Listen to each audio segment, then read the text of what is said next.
தமிழ் பேசும் அனைத்து நல் உள்ளங்களுக்கும் வணக்கம். இன்னைக்கு தமிழ்நாடு கவர்மெண்ட் நமக்கு ஃப்ரீயாக கொடுத்துருக்கிற லேப்டாப்பில் உள்ள மைக்ரோசாஃப்ட் ஆஃபீஸ் 365 எப்படி ஃப்ரீயாக ஆக்டிவேட் பண்ணுறது அப்படிங்கிறத நம்ம பார்க்க போகிறோம். ஸோ நமக்கு லேப்டாப் கொடுத்துருக்காங்க.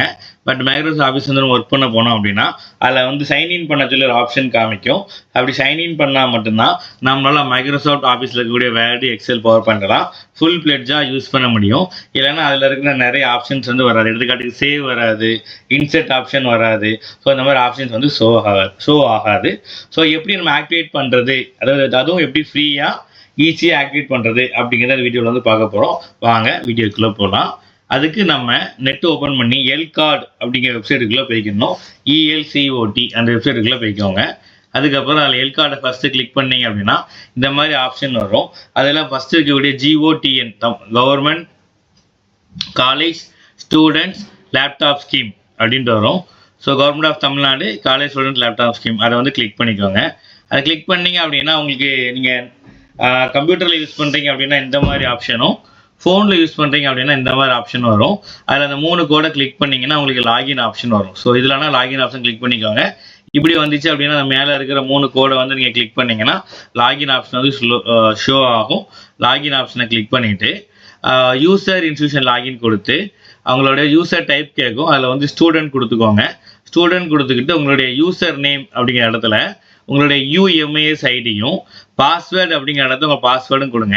உங்களோட UMAS ஐடி அப்படி என்ன அப்படிங்கிறத உங்கள் காலேஜில் கேட்டுக்கோங்க. உங்களோட பாஸ்வேர்டு என்னதான் இருக்குன்னு பார்த்தீங்கன்னா நீங்கள் கொடுத்துருக்கிற ரிஜிஸ்டர்ட் ஃபோன் நம்பருடைய லாஸ்ட் 4 டிஜிட்டும் உங்களுடைய இயர் ஆஃப் பெர்த்தும் இருக்கும். எடுத்துக்காட்டுக்கு உங்கள் ஃபோன் நம்பர் 4462 முடியுதுன்னா பாஸ்வேர்டு 4462.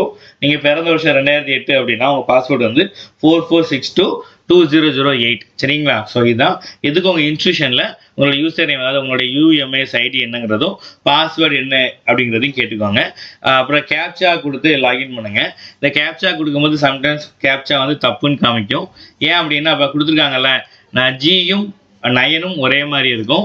அது மாதிரி 7ம் 1ம் சில நேரம் ஒரே மாதிரி உங்களுக்கு தெரியும். ஸோ கேப்சா ஒரு தடவை நீங்கள் அடிச்சிங்கன்னா வராமல் இருக்கும். ஸோ 2-3 தடவை கேப்சா மட்டும் என்ன பண்ணுங்க, கரெக்டாக கொடுத்து என்ன பண்ணுங்க, ட்ரை பண்ணுங்க. ஸோ அப்படி லாகின் ஆன பார்த்தீங்க அப்படின்னா அந்த வெல்கம் அப்படின்னு கொடுத்து உங்களோட நேமை ரைட் சைடில் மேலே காமிக்கும். அதுமாதிரி உங்களோட லேப்டாப்போட டீட்டெயில்ஸ், அதாவது சீரியல் நம்பர் ஆஃப் லேப்டாப்பு நான் பாதியை பிளர் பண்ணியிருக்கேன். ஸோ உங்கள் லேப்டாப்போட சீரியல் நம்பர் என்ன அப்படிங்கிறத என்ன பண்ணோம், ஆட்டோமேட்டிக்காக அந்த இடத்துல சீரியல் நம்பர் அப்படிங்கிறதுல காமிக்கும். ஸோ நமக்கு தேவை மைக்ரோசாஃப்ட் 365 கீ. ஸோ 4வது இருக்குது பாருங்கள், மைக்ரோசாஃப்ட் 365 கீன்னு இருக்குது பாருங்கள். அதை கிளிக் பண்ணுங்கள்.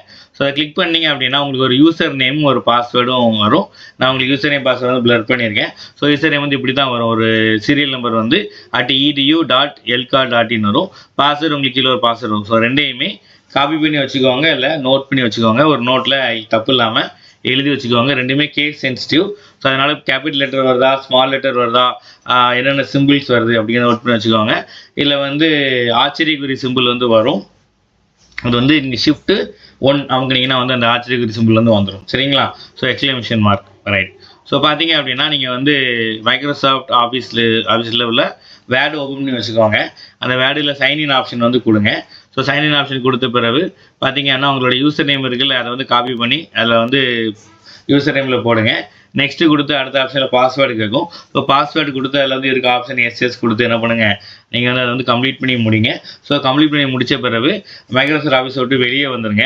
ஸோ திரும்ப உள்ளே போய் லாகின் பண்ணுங்கள். லாகின் பண்ணிங்கன்னா உங்களுக்கு இந்த மாதிரி எல்லா ஆப்ஷனுமே என்ன பண்ணணும், டைப் பண்ணுற மாதிரி ஷோ ஆகும். அதுக்கப்புறம் இந்த சைன்இன் அப்படின்னு இருக்க ஆப்ஷனில் பார்த்தீங்கன்னா உங்களோட யூசர் நேம் எல்லாம் நீங்கள் என்ன யூசர் நேம் கொடுத்தீங்களோ அந்த யூசர் நேம் ஆட்டோமேட்டிக்காக உள்ளே இருக்கும். சரிங்களா? ஸோ இதே யூஸ் பண்ணி தான் மைக்ரோசாஃப்ட் ஆஃபீஸ் 365 கவர்மெண்ட் லேப்டாப்பில் நம்ம என்ன பண்ணலாம், ஃப்ரீயாக என்ன பண்ணிக்கலாம், ஆக்டிவேட் பண்ணிக்கலாம். அது மட்டும் கிடையாது, இல்லை வேறு ஆப்ஷன்ஸ் இருக்குங்க பாருங்கள்.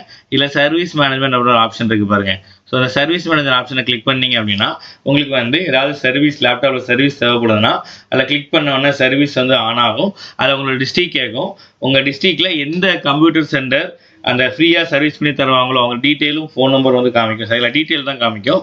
அதை நீங்கள் கிளிக் பண்ணி உங்களுக்கு என்ன மாதிரி பிரச்சனை இருக்குது, இப்போ ஏதாவது லேப்டாப் திடீர்னு ஆன் ஆகலை, இல்லை சார்ஜ் நிற்க மாட்டுக்கு, அந்த மாதிரி இஷ்யூஸ் இருந்துச்சுன்னா என்ன பண்ணிங்க, நீங்கள் அதில் என்ன பண்ணலாம், டைப் பண்ணி அந்த இஷ்யூவை ஒரு ஃபோட்டோ மாதிரி எடுத்து அவங்களுக்கு சென்ட் பண்ணிட்டு என்ன பண்ணிடலாம், அதில் வந்து நீங்கள் வந்து பண்ணிவிட்டு நேரடியாக எங்கே கம்ப்யூட்டர் சென்டர் எங்கே இருக்கோ, சர்வீஸ் சென்டர் எங்கே இருக்கோ அங்கே போய் என்ன பண்ணிக்கலாம், நேரடியாக ஃப்ரீயாக வந்து சர்வீஸ் பண்ணி வந்து நீங்கள் வந்து ஃப்ரீயாக வந்து எடுத்துக்கலாம். ஸோ என்னோட ஸ்டூடெண்ட் ஒரு பையனுக்கு வந்து லேப்டாப் வந்து பார்த்தீங்கன்னா பேட்டரி பேக்கப் இல்லை. ஆக்சுவலாக சுவிட்ச் ஆன் பண்ணால் லேப்டாப் வந்து ரன் ஆகும். பவர் போயிட்டு அப்படின்னா என்ன பண்ணிடுறோம், லேப்டாப் வந்து பேட்டரி பேக்கப் இல்லாமல் ஆஃப் ஆயிரும். ஸோ நாங்கள் வந்து கம்ப்ளைண்ட் ரைஸ் பண்ணோம். போன சாட்டர்டே, அதாவது 21 28 பிப்ரவரி என்ன பண்ணிட்டாங்க, ஃப்ரீயாகவே என்ன பண்ணிட்டாங்க, சர்வீஸ் பண்ணி கொடுத்துட்டாங்க. ஸோ இந்த மாதிரி ஆப்ஷன்ஸ் நிறைய இருக்குது. இல்லை யூசர் மேனுவலும் இருக்குது, நீங்கள் டவுன்லோட் பண்ணி வந்து படிச்சிக்கலாம். ஸோ இதுதான் இந்த கவர்மெண்ட் லேப்டாப்பை குறித்து உள்ள விஷயங்கள். உங்களுக்கு நான் வந்து எப்படி ஃப்ரீயாக ஆக்டிவேட் பண்ணுறது அப்படிங்கிற விஷயமும் சொல்லியிருக்கேன். ஸோ சர்வீஸ் ஏதாவது இருந்தால் நீங்கள் எப்போனாலும் பண்ணிக்கலாம். ஸோ எப்படி பண்ணலாங்கிறது நான் சொல்லியிருக்கேன். நிச்சயம் இந்த வீடியோ உங்களுக்கு பயனுள்ளதாக இருக்குன்னு சொல்லி நம்புகிறேன். இதுவரை இந்த வீடியோவை அன்புடனும் பொறுமையுடனும் பார்த்தவங்க அனைவருக்கும் எனது நன்றியை தெரிவித்துக் கொள்கிறேன். நன்றி, வணக்கம்.